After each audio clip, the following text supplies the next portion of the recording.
Հետևիր սրտիդ ձայնին, այն քեզ ուզում է տանել անհայտ հեռուներ, վայելիր աշխարհի չքնաղ քաղաքներն ու արևոտ լողափերը նոր զգացողություններով, նոր համերով։ 2026-ը թող լինի հույսերի, մոտիվացիայի, նպատակների իրագործման տարի։ Եվ հիշեք, ամեն ինչ սկսվում է մեկ որոշումից։ Նոր տարին գալիս է նոր հնարավորություններով ու արկածներով։ Քո հաջորդ արկածը մեկ թռիչքի հեռավորության վրա է։ Travel with M 095 89 20 48 Արավ ձեզ արգել հետևորդներ, մենք շարունակում ենք կարևորագույն թեմաների քննարկումները, այսպես ես զրուցել եմ քաղաքագետ Երվանդ Բոզյանից, շնորհակալ եմ պարոն Բոզյան մեր հավերնությունելու համար։ ԱՄՆ փոխնախագահ Վենսն էր եկել Հայաստան եւ ինչպես որ սպասելի էր, չէր կարող այս իշխանությունների կողմից այդ այցը մանիպուլյացիաների, կեղծիքների չենթարկվեր, ինչպես ես հիշեցի Նենսի Փելոսի այցի ժամանակ իշխանությունը իր քարոզչության մեքենայով տարածում էր խոսակցություն, որ Նենսի Փելոսին 10 միլիարդ դոլար է ինքնաթիռով բերում, ժողովուրդ բավական ոգևորվել էր, իհարկե դա անցավ գնաց։ Հիմա մանիպուլացրեցին այդ 9 միլիարդը միջուկային այդ գործարքի մասին հայտարարություն, որ կլինի, կարող է լինել նման գործարք։ Մյուս կողմից ԱԹՍ-ների տրամադրում, այսինքն իշխանությունները փորձում են Միացյալ Նահանգներին ներկայացնել որպես Հայաստանի անվտանգության երաշխավոր, ինչը փաստաթղթերով այդպես չի, Միացյալ Նահանգներն էլ այդպիսի մտադրություններ կարծեք թե չունի։ Բայց մյուս կողմից եղավ շատ կոնկրետ հայտարարություն J.D. Vance-ի կողմից, որը ես գնահատում եմ Հայաստանի ներքաղաքական կյանքին միջամտության ցցուն օրինակ, այն է հրապարակային հայտարարել, որ ինքը աջակցում է այս ընտրություններում Նիկոլ Փաշինյանին։ Խնդրեմ, այցի ձեր ընդհանուր գնահատականները եւ այդ միջուկային գործարքի գործարքի հավանականության մասին հայտարարության մասին խոսենք դետալներով, դուք ընդհանուր ձեր գնահատականները տվեք եւ հարցադրումը Բորիս քո շատ տարողունակ է, բայց սա ինձ որ ասում ես թե տարօրինակ էր արդյոք, ես ասում եմ որ մեր կյանքում ընդհանրապես նույնիսկ 18-19-րդ դարի հետ կապված ինձ հիշեցնում է Հակոբ Պարոնյանի մեծապատիվ մուրացկանների այդ աշխատանքը, որտեղ հիշում ես որ այդ բանը որ գալիս է մեծահարուստը գալիս է ասում է բանը լրագրողը մոտենում ասում է անգլերեն գիտեք, ասում է չէ, ֆրանսերեն գիտեք, ասում է չէ, ոչինչ կասենք որ գիտենք։ Հիմա նույն բանը ստեղ, այսինքն 9 միլիարդը որ չկա, բայց նրանք ասում են ոչինչ, մենք կասենք որ կա։ 9 միլիարդը կա, բայց մենք պետք է տանք։ Այսինքն այս ցավոք սրտի եմ ասում, մեր բարքերի մեջ դա ֆունդամենտալ կա, այսինքն կարող էր ասենք ասում գնամ пришел ռևիզոր, չէ, ասենք sense հասկացողություն կար։ Կարող նախկինում Ռուսաստանից էր գալիս, հիմա Ամերիկայից է գալի, վաղը չգիտեմ, կարող է Չինաստանից գա, բայց այդ բարքերը մնացել է նույնը։ Սրանք որ խոսում էին թե նախկին իշխանությունը այնտեղ չգիտեմ սովերենության խնդիր, բան էս կոմենկոմ, հիմա մեր ժողովուրդը տեսավ, որ այդ բոլոր խոսակցությունները դրանք դեմագոգիային բառից բուրի իմաստով եւ այս մարդկանց համար բացի իրանց իշխանության պահելու հարց գոյություն չունի։ Հիմա բովանդակությանը հասնենք թե ինչ կատարվեց, ինչ է իրանից ներկայացնում, որովհետեւ շատ խոսակցություններ կան, սա տրիպը ինչ է, թուրքերն են, չգիտեմ ամերիկացիները ինչ են անում, բան լավագույնը որպեսի մենք կարողանանք վերլուծենք, հասկանանք ընդհանրապես իսկ ինչ են մտածում ամերիկացիները այս process-ի մասին, չէ՞։ Ամերիկյան փորձագիտական շրջանակները, որոնք մոտ են Տրամպի վարչակազմին, իրանք նշում են հետևյալ տարբերակը, որ Բժինսկու ծրագիրը որ կար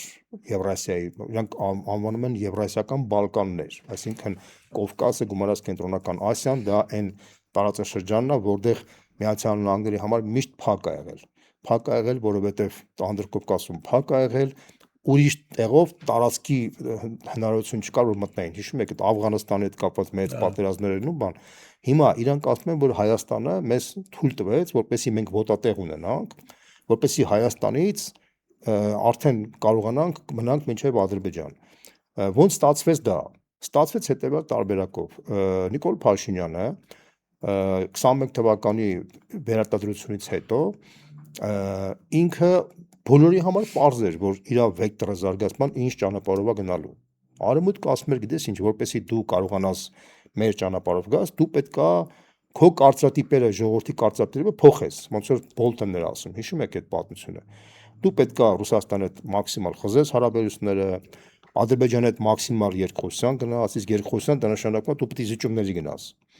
Այդ 22 թվականին հիշում ես, որ ինքը ասեց, որ պետք է մի փոքր կարող ենք մի փոքր իջացնենք Արցախի խնդիրը եւ արևմուտքը մեզ կապահովի այդ անվտանգությունը։ Մենք տեսանք, թե ոնց ապահովեց անվտանգությունը։ Իսկ մեր ժողովուրդը տեսավ, որ արևմուտքի կողմից Ստալինի Եմեն, թե Ամերիկան անվտանգություն ապահովել Նիկոլ Փաշինյանի կողմից, դրանք սա այդ խոսակցությունը դատարկ դեմագոգիա էր։ Հիմա մոտարապես ինքը ասում էր, որ ես Արցախը հանձնեցի, որպեսզի պահեմ Զանգեզուրի միջանցքը։ Հիմա հայտարարում է, որ մենք Զանգեզուրի միջանցքը ոչ թե ես տալիս եմ թուրքերին, այլ տալիս եմ ամերիկացիներին։ Նույնիսկ ձևակերպում է, որ ես ոչ մեկին չեմ տալիս, պրոստը ամերիկացիներին արենդայով եմ տալիս, ասենք, չգիտեմ, 50 տարեկան բանականություն է լինում։ Հա, այս գիտեք, այդ ինձ հիշեցնում է այն Օստապ Բենդերի պատմություն Նյուվասյուկի, հիշում ես, որ գալիս էր բանը կարդում էր, բայց պրոստը հենց որ տեսնում էին, որ ինքը ավանտյուրիստ ժուլիկ է, հետևից վազում էին, փախնում էր, բայց կարճ էր տևում իր ժուլիկությունը։ Մեր մոտ այս մարդու ժուլիկությունը տևել է արդեն 8 տարի։ Թե ինչի է 8 տարի տևել, սա մեր քաղաքական վերնախավի մեծագույն խայտառակությունն է։ Այդ խայտառակության մասին մենք դեռ խոսենք հունիսի 7-ից հետո, որտեղ սա լուրջ խոսալու թեմա կա, որտեղ մեր մոտ 30 տարվա ընթացքում մենք քաղաքական վերնախավ չենք ձևավորել։ Ձևավորել ենք վարչաբյուրոկրատական վերնախավ, կոլխոզնիկա-սովխոզական վերնախավ, ձևավորել ենք, չգիտեմ, բազմաթիվ այլ վերնախավեր, բացի քաղաքական վերնախավից, օլիգարխիկ վերնախավ ենք ձևավորել, բացի քաղաքական վերնախավից, որը ունական մտածելու, ինչ է նշանակում իշխանություն, ինչ է նշանակում քաղաքացիական հասարակություն։ Այդ ամեն ինչը հանձնված է եղել արևմտյան ֆոնդերին, կենտրոններին, որոնք էլ իրանք են սկսել ձևավորել մարդկանց մտածողությունը եւ այդ մտածողության արդյունքում էլ 2018 թվականին եկել են իշխանապողության, հիմա Հայաստանը հասել են այն վիճակի մեջ, ինչպես որ հասել են Ուկրաինան, Վրաստանը, բայց այդ ժողովուրդները արդեն հետևություն անում։ Հիմա նույն հետևությունը մենք պետք է անենք։ Բայց դա շատ ֆունդամենտալ խնդիր է, թե ոնց պետք է հետևություն անելը, դա նշանակում է նաեւ նոր քաղաքական վերնախավ սարքելը, որ շատ դժվար գործ է։ Հետևություն անելը այս վիճակից դուրս գալը, որտեվ այն ինչ որ Հայաստան օրինակ անվերադարձ է Արցախի կորուստը, ցավոք սրտի եմ ասում, որտեվ ըստ էության Մինսկի խումբը պաշտոնապես լուծարվել է, փաստացի կարելի ասել միջազգային հարթակում արդեն Արցախի հարց գոյություն այլևս գոյություն չունի։ Մնացել է մենակ միակ շանսը Ղարաբաղցիների վերադարձի իրավունքի գաղափարը, ընդհանրապես իրավունքի գաղափարը, որը քաղաքական իմաստով ոչ մի բան է, ինքը ուղղակի հումանիստական խնդիր է, որն էլ հեռանկարը շատ մշուշոտ է, որովհետև մենք հասկանում ենք, որ այս պայմաններում, երբ որ Ադրբեջանի կշիռը մեծանում է, իսկ մեր կշիռը փոքրանում է, մենք պետք է մտածենք Հայաստանի պաշտպանության եւ Նիկոլ Փաշինյանը հակառակն է ասում, ասում է մեր կշիռը մեծանում է, բայց մինչ այդ ձեր խոսքը մի անեկդոտ ինձ հիշացրեց այդ կարծրատիպեր կոտրելու, երբ Բոլտոնը 2020 թվականին, եթե չեմ սխալվում, այստեղ էր 18-ին։ Այո, կարծրատիպեր կոտրելու մասին խոսեց, այո 18-ին եւ ըստ էության ո՞րն էր այդ կարծրատիպեր կոտրելու որոնք են այդ կարծրատիպերը, որ պիտի հրաժարվենք ցեղասպանության շոկությունից, հա, Արցախը հանձնենք, իրանցիների հետ մեր հարաբերությունները փչացնենք, ռուսների հետ մեր հարաբերությունները փչացնենք, ընդ որում այն ժամանակ էլ Բոլտոնը շատ ուղիղ խոսեց, որ եթե դուք հրաժարվեք ռուսական զենքից, ուրիշ առաջարկներ ձեզ կարող են լինել, ով ասաց, որ չի կարող լինել, եւ այս դավադրությունները կամ դավաճանությունները, որոնք ներկայացվեցին կարծրատիպերի կոտրման անվան ներքո, ինձ հիշեցրեց մի անեկդոտ, որտեղ մեկը մտնում է տուն եւ բռնացնում է իր հարևանին իր կնոջ հետ, ասում է, ես ինչ եք անում, ասում է, կարծրատիպեր են կոտրում, այսինքն այդ դավաճանությունը կարծրատիպեր կոտրելու նման մի բան էր, բայց հիմա գանք, ես այդտեղ մի հարցեր տվեցի, որի վրա մենք անցանք խոսեցինք, Վենսի հայտարարությունը Փաշինյանին աջակցելու մասին։ Դա տրամաբանական էր, հասկանալի էր, չտրամաբանական է, բայց սրանք խոսում են հիբրիդային պատերազմներից, ներգործությունից, մեր ներքաղաքական կյանքի, սա ինչ է։ Միանշանակ ես քո հետ համաձայն եմ, բայց ինչի է տենց, որտեվ Փաշինյանը նվեր է տվել Միացյալ Նահանգներին, այսինքն փաստացի ուշադրություն դարձրավ, որ Միացյալ Նահանգների բանակցությունները Ադրբեջանի հետ, որ Վենսը գնաց Բաքու, ինքը բանակցում էր Ադրբեջանի հետ որպես երկիր, որը արդեն սահմանակից է իր հետ։ Այսինքն Միացյալ Նահանգները սահման է ստացել Ադրբեջանի հետ, այլևս տրիպի շուրջ Հայաստանը արդեն կողքի քաշված վիճակի մեջ էր։ Հարց. այս տիպի նվեր, որ տվել է Փաշինյանը Միացյալ Նահանգներին, ո՞նց կարա Միացյալ Նահանգները sense մարդու չաջակցեն։ Ի վերջո այս նախագծի մեջ շահում է Թուրքիան, շահում է Ադրբեջանը, շահում է Միացյալ Նահանգները եւ շահում է Նիկոլ Փաշինյանի ընտանիքը։ Այսինքն իրանք, հասկանում ես, ով է ինչի հաշվին է, սովորաբար ինչ որ մեկի հաշվին չէ պետք է լինի։ Ի հաշիվ Հայաստանի եւ վտանգվում է Ռուսաստանի եւ Իրանի շահերը, շատ հասկանալի։ Հիմա Ռուսաստանում դա չեն գիտակցում։ Իհարկե գիտակցում։ Որտեւ որ գիտակցում են ուր է արձագանքը, այսինքն մենք տեսնում ենք այս իշխանություններին աջակցում է Թուրքիան, աջակցում է Միացյալ Նահանգները, աջակցում է Եվրամիությունը եւ կա անդիմություն, ընդ որում որակական առումով կարծում Հայաստանը երբեք այս որակի անդիմություններ ասեմ, անդիմություններ չի ունեցել, կան տարբեր անդիմադիր ուժեր, լավ կադրեր ունեն, վատ կադրեր ունեն, բայց ֆինանսական ինչ-որ միջոցներ ունեն, հա, այսինքն սա անդիմադիր ուժերի ենք մենք տեսնում, որ Հայաստանում երբեք չենք տեսել իրենց որակով։ Հիմա ուր է Ռուսաստանը։ Ռուսաստանի աշխարհաքաղաքական դիրքերը ոչնչացվում են տարածաշրջանում։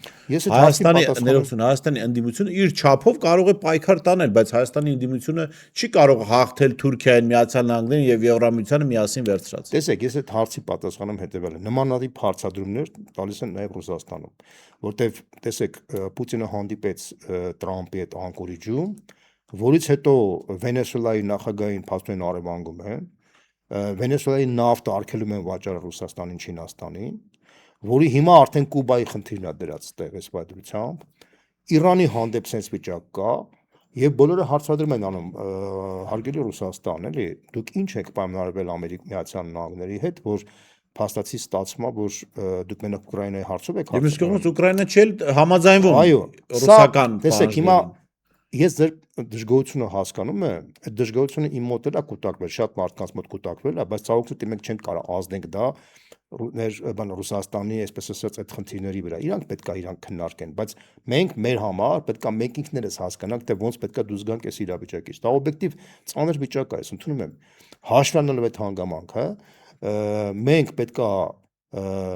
մեծամասամբ հաշվի առնենք այս իրավիճակը եւ փորձենք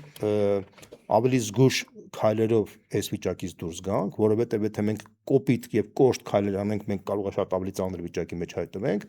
որովհետեւ դու ճիշտ ես ասում, իշխանությունը ունի շատ լուրջ դաշնակիցերի դեմ Ադրբեջանի, Թուրքիայի եւ Միացյալ Նահանգների, նաեւ Եվրամիության, իսկ մենք փաստացի տեսանելի եւ հրապարակային դաշնակիցներ չունենք, թեև օբյեկտիվորեն անդիմությանը պետք է աջակցեին եւ Չինաստանից եւ Ռուսաստանից, բայց այդ երկրները չունեն այդպիսի մշակույթ, այդպիսի պատկերացումներ, ընդհանրապես քաղաքական դաշտում հիբրիդային աջակցումներ, ինչպես որ անում է Միացյալ Նահանգները, Եվրամիությունը, բայց չկա օբյեկտիվորեն։ Նույնիսկ տեսեք, Ադրբեջանը, որը Հայաստանի հետ պատմականորեն բարդ խնդիրներ է ունեցել, ինքը հիբրիդային աջակցում է Նիկոլ Փաշինյան, բենզին է ուղարկում, հայտարարություններ անում, Թուրքիան է անում, այսինքն մեծ հաշվով մենք դա տեսնում ենք, միանշանակ ասիմետրիկ տարբերություն կա ընդդիմության եւ իշխանության միջեւ, բայց դա էլ ավելի պետք է կոփի ընդդիմությանը, մենք պետք է էլ ավելի հասկանանք, որ այս պայմաններում պետք է այնպես լուծում գտնենք, որը մաքսիմալ մեր շահավետ, որտեվ եթե մենք հանձնվեցինք եւ այս իշխանությունը վերարտադրվեց հունիսի 7-ից հետո,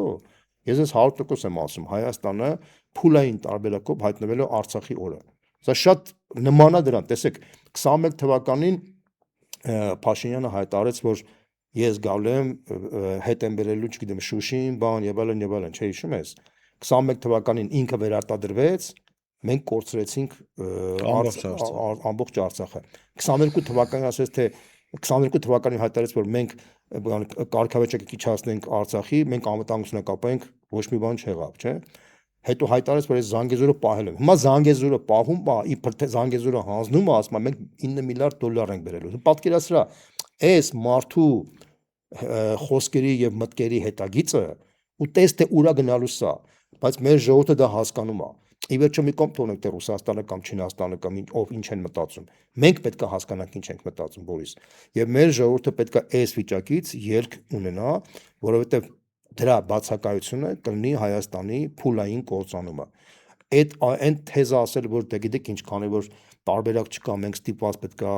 հանձնվենք, դա խոսքը տարբերակ չկա իմ ասում։ Տեսեք, ես մի օրինակ բերեմ։ Թող մեր ժողովուրդը համատի իրան վերացիների հետ։ Վրաստանի դեմ տիեզերական ճնշում եղավ։ Տիեզերական ճնշում Միացյալ Նահանգների կողմից, Եվրամիության կողմից, բոլորի կողմից ճնշում եղավ։ Ընդ որում մի տարբերություն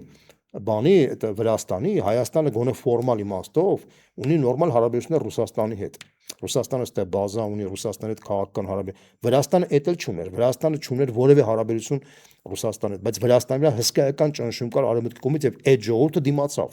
Այսինքն իրանք հասկանում են, Բայց դիմացա որտեղ իշխանությունն էր նորմալ իշխանություն։ հասկանալի է, կապ չունի, բայց Հիմա մենք հավատացնում եմ քեզ արտաքին ուժերի հետ համատեղ հայ ժողովրդի վրա հարձակվող իշխանություն։ ճիշտ ես ասում։ Սա է դժվարությունը։ Ճիշտ ես ասում, բայց մի հատ ուրիշ բան էլ ասեմ քեզ։ Այն վտանգները, որ կան Հայաստանի առջև, տասնապատիկ անգամ ավելի մեծ են, քան որ կար Վրաստանի։ Բայց զգում է հանրությունը այդ վտանգը։ 100%-ով տեսնում եմ։ Մենք մեր բաները, շփումները մեր հասարակության լայն շերտը, տարբեր շերտերի հետ արտացոլում է հետևյալը, որ մարդիկ ակնհայտորեն մտահոգված են, մարդիկ 100%-ով հասկանում են վտանգները, մարդիկ միլիոն տոկոսով գիտեն, որ այս մարդը խաբեբայան, Օստապ Բենդերն է սա։ Այդ սաղ գիտեն։ 10%, 15% ես չեմ հաշվում, դա հաշիվ չի, որոնք տարբեր շահերով, բաներով, մտածողությամբ ինտեգրված են այս մարդկանց հետ, էլի, բայց ճնշող մեծամասնությունը դա հասկանում է, բայց այդ ճնշող մեծամասնությունը սենց հարց է տալիս, ասում է, մեզ պետքա իրատեսական այնպիսի ալտերնատիվա, որի արդյունքը չլինի, որ մենք միանգամից հայտնվենք անդունդը։ Այս շատ կարևոր խնդիր է։ Որովհետև եթե մենք հիմա ոչ իրատեսական, պոպուլիստական կարգախոսներով հանդես գանք, մենք ոչ միայն կարող է չկանանք լուծենք խնդիրը, այլ կարող է պատահի շատ ավելի ծանր վիճակի մեջ հայտնվենք։ Սա շատ կարևոր հարց է։ Այսինքն դա ինչ է նշանակում։ Կոնկրետ մեր ուժի տեսակետից ես sense ձևակերպեմ։ Տեսեք, ամերիկացիներն ասում են, որ մենք ստացել ենք նվեր Տրամպի կամրջի միջոցով ազդելու Ադրբեջանի եւ կենտրոնական Ասիայի վրա, չէ՞։ Մենք չենք կարող ասենք, դες ինչ չէ, նվերը ես գալիս եմ փուջ եմ անելու, պատերազմ եմ հայտարարելու ամերիկացիներին, Ադրբեջանում, Թուրքիային բան, չունենալով որևէ լուրջ դաշնակից, որտեղ մենք տեսնում ենք, թե ինչ է կատարվում Վենեսուելայում, Կուբայում, եւ մենք տեսնում ենք, որ կարող է այդ դաշնակիցը մեզ այդ աստիճանի չաջակցի, հա, sense ձևակերպենք։ Բայց մենք կարող ենք ասենք հետեւյալը, լավ, դու նվեր ես ստացել Փաշինյանը, հիմա Փաշինյանը գոյություն չունի։ Հիմա փորձենք հասկանանք, թե իսկ Հայաստանը ինչ շահ կարող ունենա դրա մեջ։ Հիմա ամերիկացիներն ասում են, որ մենք ուզում ենք լայնածավալ ներդրումներ բերենք, չէ՞, ստեղ Հայաստան, Ադրբեջան։ Բայց ես գիտեմ, ինֆորմացիա եմ ասում ձեզ, որ ամերիկյան շրջանակներն ասում են մենք ոչ մի ներդրում չենք բերելու, որտեղ անկայուն վիճակ է։ Հայաստանի եւ Ադրբեջանի խաղաղությունը փխրուն է։ Դա կարա Նիկոլ Փաշինյանը խափի իր սեփական ժողովրդին, բայց մենք համ գիտենք, որ դա տենց չի։ Հիմա դրա համար գնում են ադրբեջանցիներին են դիմում, որ փող տվեք։ Չէ, հիմա տեսեք, այդտեղ փողի հարց չի։ Իրանք ասում են մեզ պետքա երաշխիք։ Երաշխիք, որպեսզի կարողանա, որպեսզի մենք իմանանք, որ Ադրբեջանի եւ Հայաստանի մեջ էլ պատերազմ չի լինի։ Ամերիկացիները, ամերիկյան կառավարությունը երաշխիք չի կարողանում տա, որովհետեւ գետնի վրա զենք, զորք, բան չունի, չէ։ Իդեպ նույն բանը կատարվում է Վենեսուելայի կողքը։ Վենեսուելայի հիմա բանը Տրամպը ասում է գնացեք ներդրում արեք, որ այդ նավթային ամբողջ ոլորտը մենք մեր ձեռը վերցնենք։ Ամերիկյան բիզնեսը ասում է մենք երաշխիքներ չունենք, որ գնանք վերցնենք, հետո այդ ժողովուրդը կարող է մեր դեմ նորից մի հատ Ուգո Չավես չծնվի ու մեզ չբռնդի։ Մենք չունենք երաշխիք։ Հիմա ինչ է նշանակում երաշխիք ունենալ։ Տեսեք, ես բարձ ձևակերպեմ, որ հասկանալի լինի։ Հայաստանի եւ Ադրբեջանի սահմանը մոտ արապես 1000 կիլոմետր է։ 990-ից մինչև 1050 կիլոմետր, sense ձևակերպենք, հա, տարբեր բաներով։ Ուրեմն դեմ բանը սահմանազատված եւ սահմանագծված է ընդհանրապես 12 կիլոմետր Տավուշի մարզում, ընդ որում Հայաստանի զիջումների հաշվին։ Գիտեք դրա մասին, չէ՞։ Այսինքն 1%-ն է սահմանազատված։ Բոլորի համար հասկանալի է, որ Ադրբեջանը չի գնում այս քայլին, ինքը դե ֆակտո չի ճանաչում Հայաստանի տարածքային ամբողջականությունը, որ օբյեկտիվորեն շահավետ չի մեծ տերություններին եւ որոնք ուզում են ստեղ լուրջ ներդրումներ անել։ Բայց այդ երաշխիքը կարա տա գետնի վրա երկիրը։ Ո՞վ է այդ գետնի վրա երկիրը։ Ռուսաստանը, որը կարա երկու կողմի համար բալանսավորված լինել։ Դու ամերիկացիներն են հասկանում։ Իդեպ ասեմ, որ Տրամպի եւ Պուտինի հարաբերությունների մեջ կա ճիշտ է ոչ այդքան ազնիվ հարաբերություններ, որտեվ ըստ մի բան պայմանավորվում են, բայց մեկ էլ հոբ հայտարարվում է, որ Վենեսուելայի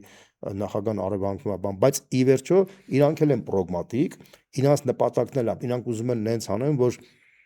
իրանց մոտ ի վերջո իրանց վերլուծությունների մեջ ասում է, որ գիտեք ինչ, դուք շատ մի ուրախացեք, որ հիմա Հայաստանն ու Ադրբեջանը ձեռքն եք վերցել, որպեսզի ձեռք վերցնեք, այդ լոգիստիկ համակարգերը պետք է աշխատեն։ Աշխատելու համար լուրջ ներդրումներ են պետք։ Հիմա ասենք օրինակ ամերիկացիներն ասում են մենք կարանք, օրինակ եմ ասում, դատա ցենտրներ սարքենք Հայաստանում, Ադրբեջանում, IT ոլորտի, արհեստական բանականության ոլորտի հսկայական ծրագիր կարանք աշխատացնենք, որը շատ լավ բան է, բան չունեմ ասելու, բայց այդ ամեն ինչը որպեսզի աշխատի, այդ բիզնեսը ինքը սիրում է երաշխիք, Չկա այդ երաշխիքը։ Ուրեմն որպեսզի երաշխիք լինի, պետք է այդ լինի միջնորդ, որը ստիպի, որ Ադրբեջանը ճանաչի դե ֆակտո մեր սահմանը։ Ով կարա այդ միջնորդը լինի։ Իմ կարծիքով միայն Ռուսաստանը,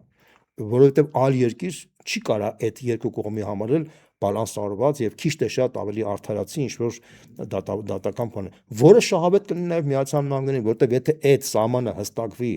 եւ Ռուսաստանը երաշխավորի այդ անվտանգությունը, ամերիկացիները ավելի հանգիստ կարան ներդրումներ բերեն, որտեղ ամերիկացիների գեր նպատակը որն է։ Ամերիկացիների գեր նպատակը այդ լոգիստիկ համակարգեր ստեղծելով իրենք չեն թաքցնում, ասում են կենտրոնական Ասիայի հարուստ պաշարները մենք պետք է այդ լոգիստիկ համակարգով տեղափոխենք դեպի Միացյալ Նահանգներ, որպեսզի տեղ Չինաստանին շատ բան չհայտվի։ Տեսեք երկրորդ գործոնը։ Մենք փաստացի հայտվել ենք մի ծանր վիճակի մեջ Տրամպի կամրջով մենք խաղաղության խաչմերուկ չենք սարքում։ Տրամպի կամրջով մենք պարզապես Միացյալ Նահանգների համար ապահովում ենք կենտրոնական Ասիայից հարուստ պաշարների տեղափոխումը դեպի Ադրբեջանով, Հայաստանով, Թուրքիայով դեպի իրենց մոտ։ Այսինքն դա հակաչինական պրոյեկտ է, որպեսզի մենք Չինաստանի թիրախում չհայտնվենք, դա շատ վտանգավոր է, ինչի որովհետև Չինաստանը անցյալ տարի $1 տրիլիոն պրոֆիցիտ ունեցել, այսինքն մաքուր եկամուտ ունեցել աշխարհի այլ երկրների տարբերակների հետ եւ որոշել է տրիլիոնի առյուծի բաժինը դնել ենթակառուցվածքների վրա ու ոսկի է գնում։ Դա համար ոսկի գինը բարձրանում է եւ ենթակառուցված, ինչ ասեք, մի ենթակառուցվածքներ այն երկրների վրա, որոնք իր ճանապարհի վրա են։ Իսկ ինչ է իր ճանապարհը։ Ինքը ճանապարհ ասարկում դեպի Արևմտյան Եվրոպա, իր ապրանքները ուզում է ինքնարժեքը 40%-ով իջացնել, այսինքն եթե իր ապրանքները տանի այդ ճանապարհներով, ինքը ավելի էժան կլինի ինքնարժեքը եւ ինքը ավելի ուժեղ մրցակից կդառնա եվրոպական շուկաներում։ Նպատակը դա է, ասում եմ, ես պետք է փող դնեմ, չգիտեմ, Հայաստանում, Ադրբեջանում, Վրաստանում, Ղազախստանում, տեսեք, օրինակ, միայն անցյալ տարի Ղազախստանում տեղադրել է $23 միլիարդ փող։ Կենտրոնական Ասիայում $100 միլիարդ փող է ներդրել։ Վրաստանում ծրագիր ունի մինչև $20 միլիարդ, Չինաստանում մինչև $400 միլիարդ ծրագիր ունի, որ 20 տարվա մեջ Իրանում, հա։ Ադրբեջանը անցյալ տարի ռազմավարական համաձայնագիր կնքեց Չինաստանի հետ եւ այնտեղ էլ լուրջ ներդրումներ պետք անեն։ Հայաստանը միակ երկիրն է, որտեղ որևէ բան չկա։ Ճիշտ է, անցյալ տարվա սեպտեմբերին ֆորմալ իմաստով ռազմավարական համաձայնագիր կնքվեց Չինաստանի հետ, բայց դա կնքվեց ֆորմալ, քանի որ Ադրբեջանի հետ Վրաստանի հետ ռեալ կար, Հայաստանը ուղղակի ձևի համար կնքեց, որպեսզի Հայաստան չդիտարկվի որպես վատ, այսպես ասած, օրինակ, հասկանում եք, չէ՞։ Բայց Հայաստանի կշիռը կմեծանա այն ժամանակ, եթե Հայաստանը Իրանի հետ կարողանա երկաթգծով կապվի, որտեվ չինական ապրանքները Ադրբեջանով գալիս են դեպի Վրաստանով գնում են, Հայաստանով երկաթգիծ չի աշխատում, երկաթգիծ կաշխատի այն ժամանակ, երբ որ մենք Իրանի հետ երկաթգիծ կարողանանք կապվենք։ Այսինքն մեզ պետք է այդ երկաթգիծը, որ մեր կշիռը բարձրանա։ Եվ իրանք էլ են ասում, եթե դուք ունենաք երկաթգիծ, մենք ձեր մոտ էլ անգամներով կմցնենք ներդրումներ, որ շահավետ է։ Հիմա տեսեք, Ադրբեջանը ինչ անում, շատ խելոք քաղաքականություն է վարում։ Ինքը ասում է, ես ունեմ ռազմավարական համաձայնագիր Ռուսաստանի հետ հյուսիս-հարավ համակարգը աշխատացնում եմ։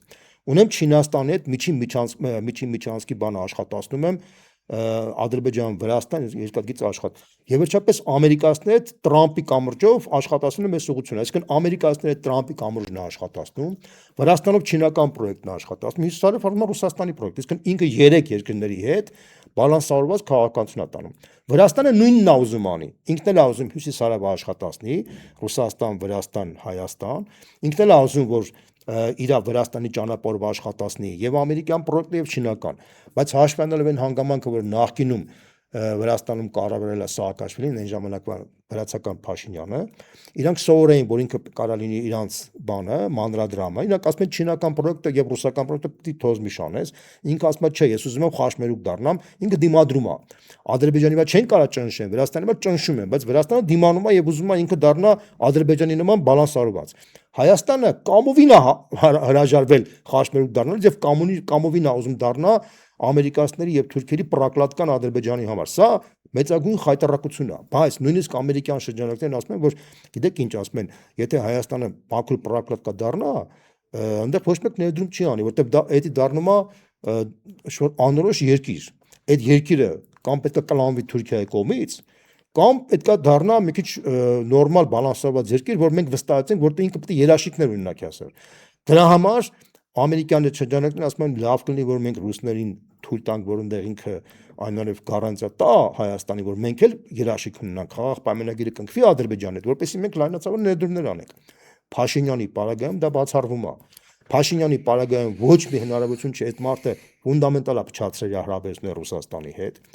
Այս քայլով ֆունդամենտալ փչացնում է իր հարաբերությունները Չինաստանի հետ։ Այսինքն ինքը դառնում է միայն եւ միայն Թուրքիայի, Ադրբեջանի եւ Միացյալ Նահանգների դրածո։ Դա համար իրանք են իրան աջակցում։ Վաղը եթե գա մի հատ նոր իշխանություն, ասի որ մենք հիմա փորձելու ենք Ադրբեջանի պես եւ Վրաստանի պես բալանսավորված բան դառնանք, իսկական խաչմերուկ դարձնենք խաղաղության այս տարածաշրջանում, այդ ժամանակ մենք լավ հարաբերություններ կունենանք եւ Միացյալ Նահանգների հետ, եւ Ռուսաստանի, եւ Չինաստանի հետ, Ադրբեջանի, Թուրքիայի հետ կարող խաղաղ բան անենք։ Սա է խնդիրը։ Շատ լավ, պարոն Բոզյան, վերջին հարցս ինչ հնարավորություն կա ազատվել Փաշինյանից։ Այո, հանրության մեծ մասը դժգոհ է եւ չի ընտրելու իրենց, բայց հարց է, հանրության այդ մեծ մասը կգնա ընտրության թե ոչ։ Տեսեք, մարդիկ պետքա տեսնեն տեսանելի այլընտրանք։ Հիմա այս իրավիճակն է։ Ես կարծում եմ, որ տեսանելի այլընտրանքը եթե չլինի, մարդկանց մեծ մասը կարող է հիասթափի չգնա։ Ես այս ձևակերպեմ։ Հիմա մենք պետքա ամեն ինչ անենք, որ այդ տեսանելի այլընտրանքը ունենանք։ Ստեղ ես մարդկայնորեն գիտեք ինչ, Հայաստանում քանի որ զարգացած չի քաղաքական մտածողությունը, զարգացած չի բանը համադաշնային էլեմենտը, զարգացած չի համագործակցության կուլտուրան, չկա այդ բանը, հասկանում եք, մեկը գալիս է ասում է ես գնում եմ առաջ, վերցնում եմ թքացնում եմ սաղի վրա, ես գիտեմ ոնց եմ անելու, դա քաղաքական կուլտուրա չի, դա կներեք գեղի կլուբի մակարդակի պատկերացում է, չեմ ուզում շատ բացեմ, բայց մենք ունենք այն ինչ որ մենք ունենք, մենք ես ինքս ունենք համարում եմ որ դու, ես, մյուսը, չորրորդը, որոնք մտածողություն ունենք, մտածելու ունակություն կա, բան կա, կապ չունի թե մենք որտեղ լինենք, մենք պետք է նպաստենք, որ մեր քաղաքական դաշտում ձևավորվեն եթե ոչ մեկ, ապա 1, 2, 3 այլընտրանքներ, որտեղ մարդը եթե ասենք մեկի մեջ չտեսնի, գոնե մյուսի մեջ տեսնի, մյուսի մեջ տեսնի, այն երրորդի մեջ տեսնի։ Այսինքն մենք նենց անենք, որ հասարակության մեծ մասը առնվազն որևէ մեկի մեջ տեսնի այլընտրանք, որպեսզի կարողանան ընտրության տեղ։ Եթե մենք դա չկարողանանք ապահովենք, ուրեմն նույնից եմ ասում, մենք ոչ շանսը կա դա ապահովելու։ Ես տեսնում եմ, որ այդ շանսը կա։ Ինչ եմ տեսնում, ոչ թե այն պատճառով, որ ես ուղղակի հիացած եմ մեր այսօրվա անդիմության բանը, ոչ այդքան էլ ցավոք սրտի եմ ասում ես դες, էլի։ Պարզապես հասարակությունը խորապես հիասթափված է այսօրվա իշխանությունից, շատ լավ հասկանում է թե այս իշխանությունը ինչ մակարդակի է խափել է ոչ միայն անվտանգային համակարգերով, խափել է նաև սոցիալ-տնտեսական մակարդակով։ Տեսեք, այս տիպի օլիգարխիզացիա ոնց որ այս իշխանության ժամանակ եղավ, տեսեք, այս մարդը մինչև ընտրության գալը, հիշում եք թե ինչ ճարտար լեզվով էր խոսում, որ պետք է մենք պայքարենք սոցիալական արդարության օլիգարխների դեմ, բան աղքատն իրաց խնդիրն է։ Հիմա տես մա թիվ ասեն, որ մեր ժողովուրդը պատկերացն է, էլի։ Ուրեմն բանկերի համախառն շահույթը մինչև իր գալը միշտ եղել է 50, 60, 80 միլիոն դոլար։ Իր ժամանակ որ եկավ միլիարդ անցել է։ Իր ժամանակ 20 թվականին արձանագրված էր 100 միլիոն դոլար, հիմա 1 միլիարդ 100 միլիոն դոլար է։ 1 միլիարդ 111 անգամ ավելի շատ է, քան 20 ընդամենը 6 տարվա ընթացքում, Բորիս։ Այս մարդուն որևէ լուրջ մարդ կարող հավատա, որ ինքը օլիգարխիզացիայի դեմ է աշխատում, Հայաստանի համախառն ներքին արդյունքը 2 անգամ մեծացել է, միջին աշխատավարձը համարվում է $850, իսկ մեկ շնչի վրա կազմում է 9000 չէ, 8000 ներողություն, $960, 8000 համարը $9000, չէ՞։ Հարց եմ տալիս ես, $850 միջին աշխատավարձ քանի հոգի են ստանում մեր հասարակության մեջ։ Ես կարծում եմ, որ շատ փոքր մասը 30%-ը պաշտոնապես ստանում է 75000 դրամ, այսինքն մինիմալ աշխատավարձը 75% ստանում է 30%-ը բնակչության, 30%-ը, հələ պատկերացրա։ Դա աշխատող բնակչության։ Հայաստանի բնակչության 40%-ից ավելին 64000-ից պակաս փող ունի ամսը։ Տեսեք, 480000 թոշակառու ունենք, որի միջին մինիմալ թոշակը 36000 դրամ է, միջին թոշակը մոտավորապես 50, 60, 70000 դրամ է։ Իսկ մինիմալ սպառողական զամբյուղը պաշտոնապես 75000 դրամ է հայտարարել, թեև իմ կարծիքով 80-82000 է, բայց 75000։ Հիմա 75000-ը դա մինիմալ սպառողական զամբյուղն է, որը ավելի մեծ թիվ է, քան թոշակառու միջին թոշակի աշխբանը եւ 30%-ը ստանում է այդքան, ու պատկերացրա, իսկ բաներում Երևանից որ դուրս ես գալիս, այլ տեղերից ման ես գալիս, մասսայական աշխատավարձը մոտավորապես 100-ից 150 հազար դրամ է, մասսայաբար է։ Այսինքն ինչի հաշվին է $850 դարձել։ որովհետև տեսեք, բանկային վճարների ոլորտում բանկային ոլորտում փաստացի հսկայական են աշխատավարձները, որտեղ 11 անգամ բարձրացել է բանկերի եկամուտը։ IT ոլորտում շատ մեծ է, որը շատ չնչին մաս են զբաղված IT ոլորտի մեջ։ Շահումով խաղերի ոլորտում սենց հələ պատկերացա տնտեսական աճի անցյալ տարի 4.8% տնտեսական աճ ենք մենք ունեցել, պաշտոնական ինֆլյացիան կազմել է 3%։ Հարց. իսկ ինֆլյացիան ո՞նց է հաշվվում։ Հաշվում է հետևյալը, որ բոլոր ապրանքները տեսնում ես թե ինչքան է աճել, միջինը հաշվում են 3%։ Հիմա հարց. այն ապրանքները, որ առաջին սպառման ապրանքներ են, քանի տոկոս է ավելացել անցյալ տարվա։ Մոտավորապես 15-ից 20%-ը բարձրացել է այն առաջի, որը մարդիկ ամեն օր օգտագործում 15-ից 20% մի տարվա ընթացքում, բայց պաշտոնական ինֆլյացիան 3% է։ Հարց. տեսնում եք, չէ, որ փաստացի կարելի ասել մարդկանց կենսամակարդակը ոչ թե բարձրացել է, չնայած մեր հնան մեծացել է 2 անգամ, այլ շեշտակի անկում է ապրել։ Ինչի հաշվին։ Մեծահարուստների հաշվին, մեծահարուստները անգամներով ավելի մեծահարուստ են դարձել, անգամներով, իսկ աղքատները անգամներով ավելի աղքատ են դարձել։ Եվ այս մարդը դրանից հետո դու լուրջ մտածում ես, որ շանս ունի վերարտադրվելու։ Կներես մի հատ հարց եմ տալիս, մեր ժողովուրդը կներես մազոխիստ եւ ինքնասպան եւ կներես խելագար ժողովուրդ է, որը պատրաստ է գնա ինքնաոչնչացման, ես կարծում եմ, որ չէ։ Շատ լավ, շնորհակալ եմ, պարոն Բոզյան, հետաքրքիր զրույցի համար։ Ես շեշտում զրուցում եի քաղաքագետ Երվանդ Բոզյանից, տեսություն կհանդիպենք։